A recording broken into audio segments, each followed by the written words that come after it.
الرحمن الرحیم میرا حق وراثت سیزن 2 حق مہر ضدی عشق میرا سیزن 2 دیکھتے ہیں آج اسپائی گرل کیا کرتی ہے اور کیسے فاطمہ کو بچاتی ہے وہاں سے، نور فاطمہ کو نا، جو یامین سکندر کی بیٹی ہے۔ تو دیکھتے ہیں آج کیا ہوتا ہے، چلیں آ جائیں ایپیسوڈ کو شروع کرتے ہیں۔ قسط نمبر 31 اسپائی گرل راز آؤٹ لانگ ایپیسوڈ ہے۔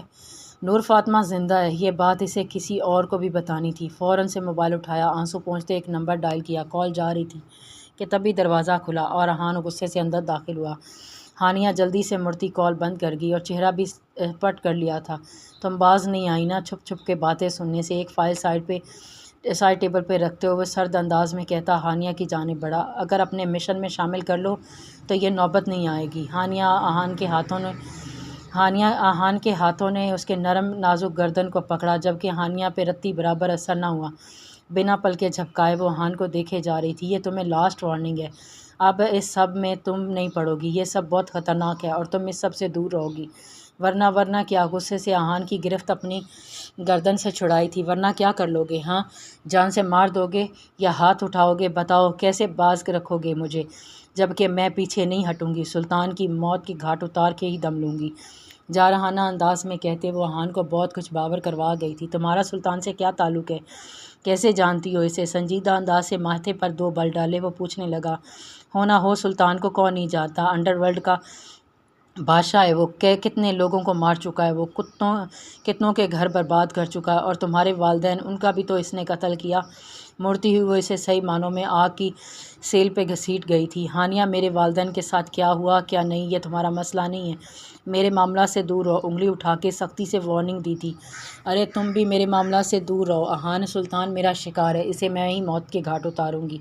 نور فاطمہ سے کیا تعلق ہے تمہارا؟ آہان نے اسے آڑے ہاتھوں لیا۔ ہانیہ نے گالوں پہ آئے آنسو صاف کیے تھے۔ دل کا تعلق ہے۔ آواز دھیمی تھی۔ ہانیہ، پہلیاں مت بجھواؤ اور مجھے سب سچ بتاؤ، تم کیسے اس سب میں پڑی، کیا کیا جانتی ہو؟ آہان پریشان ہوا تھا۔ آہان، جس طرح تم ایک ایجنٹ ہو اور ملک کے لیے لڑتے ہو، اسی طرح میں بھی ایک اسپائی گرل ہوں۔ ہاں، میرے اوپر کوئی ٹیگ نہیں ہے، جس طرح تمہیں ڈیڈ کی سپورٹ ہے مجھے نہیں ہے، لیکن میں اکیلے اپنے بلبوتے پر اس ملک کے دشمنوں کا نام و نشان مٹاتی رہوں گی، چاہے مجھے کسی کے اگینسٹ ہی کیوں نہ جانا پڑے۔ میں پیچھے نہیں ہٹوں گی۔ رسان اور سنجیدگی سے آہان کو کہتی وہ وہاں سے جانے لگی۔ بے وقوف سمجھ رکھا ہے مجھے کیا؟ آہان نے اس کی کلائی سے اسے پکڑ کر اپنی اور کھینچا کہ وہ ڈیڈ باڈی آنکھوں سے دیکھتی، اس کی آنکھوں کی تپش کو چہرے پر محسوس کرتی لب بیچ گئی تھی۔ تم نے اسپیشل ٹریننگ لی ہے، بلیک بیلٹ ہو تم، مارشل آرٹ جانتی ہو، اور وہ سب بنا ایکسپرٹ ٹرینرز کے تو نہیں ہو پاتا نا، تم اکیلی نہیں ہو، کوئی اور ہے جو تمہیں سپورٹ کر رہا ہے، آہان نے یقین سے کہا تھا۔ ہانیہ نے غصے سے اپنی کلائی چھڑوائی۔ ہاں کر رہا ہے، جب اپنے غیر بن جائیں تو سپورٹ نہ کرے تو غیر ہی کام آتے ہیں۔ اجنبیت سے کہتی وہ دروازے کی طرف بڑھی تھی۔ تم غلط کہہ رہی ہو ہانیہ، آہان نے اسے روکنا چاہا۔ صحیح کیا ہے پھر تم بتا دو۔ وہ غصے سے اس کی جانب مڑی تھی۔ مت کرو کسی غیر پہ بھروسہ، کب کہاں دھوکہ دے جائے، اکیلا چھوڑ دے تو تب کیا کرو گی؟ وہ اب اسے پیار سے سمجھانے لگا۔ بھروسہ تو تم پہ بھی نہیں کر سکتی، مجھے تو تم سے بھی یہی امید ہے کہ کب کہاں دھوکہ دے جاؤ گے، اس کی آنکھوں میں جھانکتے ہوئے کہا تھا۔ ایک پل کو تو آہان کو چپ سی لگ گئی تھی۔ اگر میں بھروسہ دوں تو کیا کرو گی؟ مجھ پہ بھروسہ، آہان نے دل سے اسے کہا تھا۔ ہانیہ نے الجھتے ہوئے اسے دیکھا۔ میں تمہیں اپنے ساتھ مشن میں شامل کرتا ہوں، لیکن میری ایک شرط ہے۔ آہان نے اس کے دل کی بات سمجھتے ہوئے اسے قابو میں کرنا چاہا۔ مطلب کیسی شرط؟ سینے پر بازو باندھتی، ماتھے پہ بل ڈالے وہ لڑکی آہان کے صبر کا امتحان لے رہی تھی۔ تمہیں میرے انڈر میں کام کرنا ہوگا، خود سے کوئی فیصلہ نہیں لو گی، جو بھی بات ہوگی مجھ سے نہیں چھپاؤ گی، اور میری اجازت کے بنا کوئی قدم نہیں اٹھاؤ گی، آہان نے ایک لفظ پہ زور دیتے ہوئے کہا۔ ہانیہ سوچ میں پڑ گئی۔ میرے بھیا، میری بھی ایک شرط ہے۔ پھر اب اس نے بھی دماغ کے گھوڑے دوڑائے تھے اور اس کو اپنا پابند کر رہی تھی، تو باری اب اس کی بھی تھی۔ آہان نے بھویں اچکی تھیں۔ تم مجھے اپنے ساتھ رکھو گے 24 گھنٹے، جہاں بھی جاؤ گے، جدھر بھی، مجھے ہر لمحے ساتھ رکھو گے، ہر لمحے، ہر پل؟ بولو منظور ہے؟ وہ اس کے قریب ہوتے ہوئے پوچھا تھا۔ آہان اس کی سوچ پہ دل ہی دل میں مسکرایا اور رخ پھیرا۔ کیا ہوا؟ نہیں منظور، اس کا رخ اپنی طرف کرتے ہوئے ایک آئیبروز چڑھاتے ہوئے پوچھا تھا۔ نہیں، ایسی بات نہیں، بس ڈر لگتا ہے، دھیرے سے کہا۔ کیسا ڈر؟ ہانیہ نے نہ سمجھی سے پوچھا۔ 24 گھنٹے ساتھ رہنے سے، کہیں تمہیں مجھ سے محبت نہ ہو جائے؟ آہان رات والی ٹون میں واپس لوٹ آیا تھا۔ اوہ ناٹ اگین ہان، ایسا دماغ سے نکال دو، تم سے کبھی محبت نہیں ہوگی مجھے، اور بہت روانی سے کہہ تو گئی تھی، لیکن اندر ہاں اندر ہی اندر اس کا دل اس بات کی نفی کر رہا تھا، اور اگر مجھے ہو گئی تو اب کی بار احان نے اسے کمر میں ہاتھ ڈالے اپنے قریب کیا، اتنا قریب کہ دونوں کی سانسیں الجھی تھیں ایک دوسرے سے۔ احانیہ کا دل زور زور سے دھڑکنا تھا، فوراً اسے آنکھیں بند کی تھیں۔ مت الجھو مجھ سے جانم، محبت ہو گئی تو تم نہیں رہو گی، مجھ میں شامل ہو گئی تو قطرہ قطرہ اپنا آپ تم میں شامل کر دوں گا۔ اس کی باتوں سے احانیہ کا دل بری طرح دھڑکا تھا، لیکن اپنے جذبات پہ قابو رکھ اس کی گرفت سے آزاد ہوئی تھی۔ احانیہ وہ دور رہ کر اس کی بات کیا کرو، اپنے بالوں کو ٹھیک کرتی وہ رخ پھیر کے بولی تھی، جبکہ فی الحال اس کی دھڑکنیں تھیں کہ انتشار برپا کیا ہوا تھا۔ مجھے ایسا کیوں لگ رہا ہے کہ دل ابھی سے میرے نام پہ دھڑکنے لگا ہے۔ اس کے کان کے پاس ہوتے دھیرے سے سرگوشی کرتا وہ اپنے ہونٹوں کا لمس بھی اس کے کان کی لو پہ چھوڑتا ہوا پیچھے ہٹا تھا۔ ہانیہ کو تو جیسے کرنٹ سا لگا تھا، سیدھا دل کے تار چھیڑے، اب کی جانب سے ہل بھی نہیں سکتا تھا۔ وہ کوئی بات کرتی تو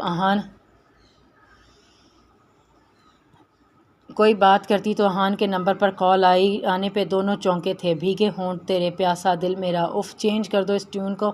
ہانیہ نے ماتھے پہ ہاتھ مارتے ضد چاہتے کہا تھا تو وہ مسکراتے ہوئے کال اٹینڈ کرنے لگا۔ آگے کی خبر سنتا وہ سیریس ہوا تھا۔ میں آ رہا ہوں، فوراً سے کال بند کرتا وہ باہر کی جانب بڑھا۔ میں بھی ساتھ جاؤں گی، ہانیہ پیچھے ہی ہو لی، جبکہ جیسے ہی وہ ڈائننگ ہال میں پہنچے ان کو یوں آگے پیچھے آتا دیکھ کر سبھی ایک لمحے کو حیران ہوئے تھے۔ سب کو ایک ساتھ ناشتہ کی ٹیبل پر دیکھ کر احان جھٹکے سے رکا تھا، جبکہ پیچھے سے تیزی سے آتی ہانیہ اس کی چوڑی پشت سے بری طرح ٹکرائی تھی۔ اب رک کیوں گئے؟ ماتھا توڑ دیا میرا، چلو۔ باقی کے الفاظ اس کے منہ میں رہ گئے تھے، جبکہ سامنے سب کو اپنی اور احان کی طرف دیکھتے ہوئے پاپا سے السلام علیکم۔ ہانیہ نے فوراً سلام کیا، جو بھرے پورے انداز میں جواب آیا تھا، ساتھ ہی المز اور ارحام کی ہنسی چھوٹ سی گئی تھی۔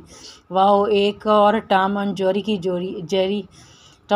کی جوڑی، اور ہمیں پتہ ہی نہیں تھا، المز نے قدرے اونچی آواز میں کہا۔ ستام احان کے چہرے کے تاثرات جانچ رہا تھا۔ کہیں جا رہے ہو؟ اب ستام نے دھیرے سے پوچھا۔ جی، وہ ہانیہ اور میں آج باہر ریسٹورنٹ میں بریک فاسٹ کرنے کا ارادہ ہے، ٹیبل بکڈ کروایا ہوا ہے۔ تو وہیں احان نے قدرے اعتماد سے جھوٹ بولا تھا، کپلز کینڈل لائٹ ڈنر کرتے ہیں تو یہ شائن نیبرز فاسٹ کریں گے؟ How sweet. المز نے بھی پھر لقمہ دیا تھا۔ احان اور ہانیہ دونوں ہی خجل سے ہو گئے تھے۔ ڈیڈ ہم جائیں؟ احان نے اب ستام سے پوچھا۔ خیال رکھنا۔ انہوں نے کس سینس میں یہ کہا تھا ہانیہ نہ سمجھ پائی، لیکن احان سمجھ گیا تھا۔ سارا ثابت میں ہلاتا، ہانیہ کا ہاتھ تھامتے مسکراتے، ایک آنکھ المز اور ارحام کو ونک کرتا وہ باہر نکلا تھا۔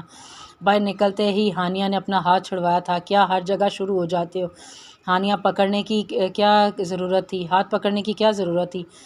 وہ خفگی سے بولی تھی۔ دونوں گاڑی میں بیٹھ رہے تھے، جبکہ اوپر ونڈو سے ابرش نے انہیں یوں نوک جھوک کرتے دیکھا تو وہیں تھم سی گئی تھی۔ اوہ اچھا، تو زوجہ محترمہ چاہتی ہیں کہ صرف کمرے میں ہی شروع ہوا کروں، ہے نا؟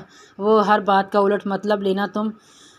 ہانیہ خفگی سے بولی تھی، جبکہ احان نے مسکراتے ہوئے گاڑی سٹارٹ کی تھی۔ یہ صبح صبح دونوں کہاں جا رہے ہیں؟ ابرش حیران ہو گئی تھی۔ وہ دونوں کو ایک ساتھ دیکھ کے کچھ زیادہ ہی پریشان ہو رہی تھیں۔ ایک مشرق تھا تو دوسرا مغرب۔ مشرق اور مغرب کا ایک ساتھ ہونا ابرش کو ہضم نہیں ہوا تھا۔ صبح بے وقت آنکھ کھلی تو ہانیہ کو گہری نیند میں سوئے دیکھا، جس کا چہرہ بالوں سے ڈھکا ہوا تھا، آدھا چہرہ ہی نظر آ رہا تھا۔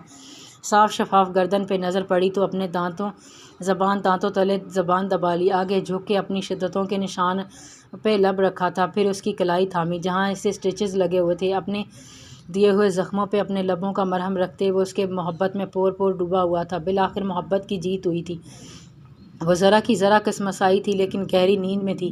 کچھ ہی دیر پہلے تو وہ سوئی تھی۔ میر نے اس کے ماتھے پہ محبت سے لب رکھے تھے اور وہ بستر چھوڑتا ہوا اٹھا تھا اور موبائل پہ کال چیک کی تھی تو ایک مسڈ کال تھی۔ ماتھے پہ 2 بل پڑے تھے، لیکن موبائل سائڈ پہ رکھتا شاور لینے چلا گیا۔ فریش ہوتا واپس لوٹا تو مسز ابھی تک گہری نیند میں تھی۔ تیار ہوتا گائے بگائے نظر آئینے سے اس پہ بھی ڈال لیتا۔ وہ آفس جانے کے لیے تیار ہو چکا تھا۔ آج وہ لیٹ ہو گیا تھا، لیکن ہانیہ کو یوں چھوڑ کے جانے کا دل بھی نہیں کر رہا تھا۔ اس کی جانب بڑھا تھا، لیکن اس کے گال پہ اپنے لبوں سے محبت بھرا بوسہ لیتا اسے نیند سے جگانے کا ارادہ کیا تھا، لیکن وہ بھی اپنے نام کی ایک ہی تھی۔ رخ سیدھا ہوتے ہی پوری رعنائیوں سمیت ایک بار پھر وہ اس کے سامنے اشکار ہوئی تھی۔ میر نے آنکھیں بند کی تھیں۔ یہ لڑکی پھر مجھے بہکانے پر مجبور کر رہی ہے۔ بہکنے پر مجبور کر رہی ہے۔ خود سے بڑبڑایا تھا، آپ جاگ گئے؟ مندی مندی آنکھوں سے آئینہ بس اتنا ہی کہہ پائی تھی، آنیہ بس اتنا ہی کہہ پائی تھی۔ اپنی حالت پہ تو اس کی نظر ہی نہ پڑی تھی۔ آفس جا رہے ہیں، اگلا سوال داغا تھا۔ ارادہ تو یہی تھا، لیکن آپ مجھے بہکنے پر مجبور کر رہی ہیں۔ میر کی نظریں اس کے سراپے پر اٹکی تھیں۔ بھگ سے آنیہ کی نیند اڑی تھی۔ اپنے اوپر نظر پڑی تو فوراً سے کمفرٹر کھینچ کر سر تک تان لیا اور ہادی کی شرٹ پہنے ہوئے تھی۔ اس کا یوں خود کو چھپانا ہادی کو مسکراتے اٹھ گیا تھا۔ آنیہ نے ایک نظر جھانک کے دیکھا، وہ اپنی چیزیں اٹھا رہا تھا۔ اس کی جانب دیکھتا وہ پلٹا تھا، کمفرٹر ہٹاتا اس کا گلنار چہرہ سامنے تھا۔ جلدی آ جاؤں گا، اپنا خیال رکھنا۔ اس کے ماتھے پہ اپنے لب رکھتا وہ پیچھے ہٹا تھا کہ آنیہ نے اس کا ہاتھ تھام لیا تھا۔ آپ مجھ سے راضی ہیں نا؟ بہت امید سے پوچھا تھا۔ ایک پل کو میر کے چہرے پر سایہ لہرایا، اگلے ہی لمحے پل میں مسکراتا اس کی جانب پلٹا اور ثابت میں سر ہلاتا وہ اٹھا تھا، کمرے سے جا چکا تھا۔ انجانے کیوں آنیہ کو وہ ٹھیک نہیں لگا تھا۔ وہ شاید اب بھی دل میں کوئی نہ بات رکھے ہوئے تھا۔ وہ اپنی سوچوں میں گم تھی کہ میسج ٹیون بجی تھی۔ میسج کھول کے دیکھا تو ماتھے پہ بل پڑے تھے، آج شام 6 بجے مجھ سے ملو۔ اگر انکار کا سوچا تو یاد رکھنا، تمہارا پیر زادہ مینشن سے لے کے میر ولا تک سب کو جانتا ہوں، اور کسی کا کیا چلا جائے گا اس کی ذمہ دار تم خود ہوگی، اس لیے 6 بجے لازمی آنا، ورنہ انجام کی ذمہ دار تمہاری۔ نیچے اگلا میسج پہ ایڈریس تھا۔ آنیہ نے موبائل غصے سے سائڈ پہ پٹکا تھا۔ آخر یہ کون ہے جو پیچھے ہی پڑ گیا ہے؟ جانتا ہوگا نا، اور اس کا بھی اب کچھ کرنا پڑے گا۔ موبائل اٹھاتی ہوئی ایک نمبر ڈائل کر رہی تھی۔ وہ اب ڈرنے یا گھبرانے والوں میں سے نہیں تھی۔ اسے پتہ تھا اس کا شوہر اس کے ساتھ ہے اور وہ اب کوئی بھی بے وقوفی نہیں کرنے والی تھی، اتنی اس میں سمجھ آ گئی تھی۔ احان اور ہانیہ دونوں احان کے سیکرٹ بنگلے پہ پہنچے تھے، جہاں شان ان کا ویٹ کر رہا تھا۔ اچھا ہوا آپ آ گئے، میں انہیں نہیں سنبھال پا رہا ہوں۔ اس نے اپنے آپ کو مارنے کی کوشش کیا۔ ساتھ ساتھ چلتے شان ڈیٹیل بتا رہا تھا، کیسے جب وہ بندھی ہوئی تھی تو کیسے خود کو۔ احان نے غصے ضبط کرتے ہوئے بولا، اس نے رسیاں کھولنی تھیں۔ شان شرمندہ ہو کر بولا، ایک کام ٹھیک سے نہیں ہوا تم سے۔ احان نے بنا ہانیہ کا لحاظ کیے شان کو سنا گیا تھا اور وہ ایک دم چپ سا ہو گیا تھا۔ اندر بڑے وہ ایک کونے میں گھسی بیٹھی تھی۔ خبردار خبردار، جو میرے پاس کوئی آیا بھی، میں خود کو جان سے مار ڈالوں گی، نور نے پتھرائے ہوئے انداز میں کہا تھا۔ اس کے ہاتھ میں ایک تیزدار آلہ تھا۔ احان نے لب بیچے تھے، شان کی جانب دیکھا۔ اس نے نفی میں سر ہلایا، مطلب وہ اس تیزدار آلے کے بارے میں نہیں جانتا تھا۔ نور دیکھو، یہ مجھے دے دو۔ احان نے دیکھتے ہوئے آگے بڑھتے ہوئے بہت پیار سے کہا، وہیں رک جاؤ، تم دھوکے باز ہو، تم نے میرے جذبات کے ساتھ کھیلا۔ میں نے تم سے سچے دل سے محبت کی اور تم نے کیا کیا؟ مجھے یہاں قید کر دیا۔ وہ اپنی جگہ سے اٹھتے ہوئے بے انتہا غصے میں بولی تھی، میں نے کوئی دھوکہ نہیں دیا، تم غلط سمجھ رہی ہو۔ اگر آج بھی تم ہمیں سلطان کے اڈوں کا بتا دو تو میں تمہیں چھوڑ دوں گی، اور جیسا تم چاہو گی ویسا ہی ہوگا۔ ٹرسٹ می، احان کہتے ہوئے اس کی جانب بڑھا تھا، لیکن اس نے بھی سب بھانپ لیا تھا۔ وہ دور رہ کے بات کرو تم۔ وہ آلہ احان کی جانب کرتے ہوئے اس پہ وار کرنا چاہ رہی تھی۔ احان فوراً اسے 2 قدم پیچھے لے گیا۔ ہانیہ نے اس کی باتوں کا فائدہ اٹھاتے نظر بچا کے نور کے پیچھے سے اسے دبوچا اور اس کی گردن کو پکڑا۔ احان ہانیہ کی حرکت سے سخت غصے میں آیا تھا اور وہ اس کی جلد باز طبیعت سے نالاں تھا، بنا سوچے سمجھے سب کچھ کر دینے والی۔ ہانیہ نے اس کا ہاتھ پکڑ کے مروڑا تھا اور خود کو چھڑوانے کے اسباب کر رہی تھی۔ شان آگے بڑھا تھا کہ احان نے روک دیا۔ وہ خود بھی اب کھڑا انہیں دیکھ رہا تھا۔ ہانیہ نے اس کے ہاتھ سے تیزدار آلہ لینا چاہا اور اسی سانے میں وہ تیزدار آلہ ہانیہ کے کندھے پر چلا تھا۔ احان کو اپنا دل ڈوبتا ہوا محسوس ہوا تھا، لیکن ہانیہ ہمت نہ ہاری اور ایک زوردار تھپڑ سے اسے زمیں بوس کرتی تیزدار آلہ اس سے چھین چکی تھی۔ احان نے شان کو اشارہ کیا وہ نور کو سنبھالے۔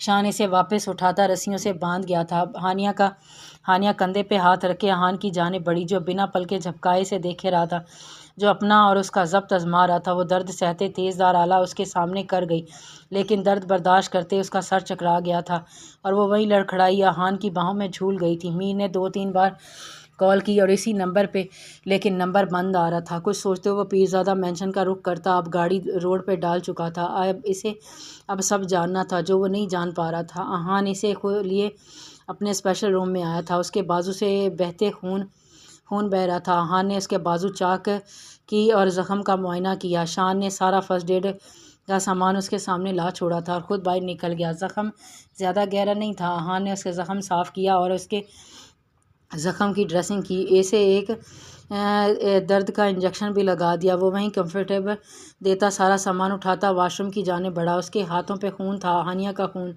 جیسے تکلیف دے رہا تھا، اتنا خون بہہ تھا، احان کا دماغ بھگ سے اڑا تھا اور وہاں اس نے باہر نکلتا سیدھا نور کی جانب گیا تھا جہاں وہ قید تھی۔ دروازہ کھولتے وہ سیدھا اس کی گردن کو قابو کرتا اسے دیوار کے ساتھ لگا گیا۔ تمہاری جرت کیسے ہوئی اس پہ ہاتھ اٹھانے کی، اسے زخمی کرنے کی؟ اس کی جارحانہ تیور دیکھ کر نور بہت بری طرح گھبرائی تھی، وہ خود کو چھڑوا بھی نہیں پا رہی تھی، اس کے ہاتھ بندھے ہوئے تھے، اس کا سانس سینے میں اٹک گیا تھا۔ سر چھوڑیں اسے، مر جائے گی وہ۔ شان نے بروقت آتے ہوئے احان کو سوچ دلایا تھا۔ احان نے ایک جھٹکے سے اسے چھوڑتے ہوئے دور پھینکا۔ وہ کھانستے ہوئے احان کو دکھتی نظروں سے دیکھنے لگی تھی۔ کیا لگتی ہے وہ تمہاری جو اتنا تڑپ رہے ہو؟ لہجے میں حقارت پن تھا۔ احان ضبط کے کڑے مراحل سے گزر رہا تھا، ایک بار پھر اس کی جانب بڑھا تھا اور اسے گردن سے دبوچ کے اوپر کیا۔ وہ لڑکی سانسیں ہیں میری، اس کے وجود سے اس کی روح تک، میں اس کے اندر تحلیل ہوا ہوں۔ احان مرزا کی جان ہے وہ لڑکی، سمجھی تم؟ کہتے ہی شان کے ہاتھ میں رکھی چپ احان نے نور کی گردن کے پچھلے حصے میں پیوست کی تو وہ احان کے لفظوں کی باز گشت میں کھو گئی تھی، اسے ہوش ہی نہ رہا۔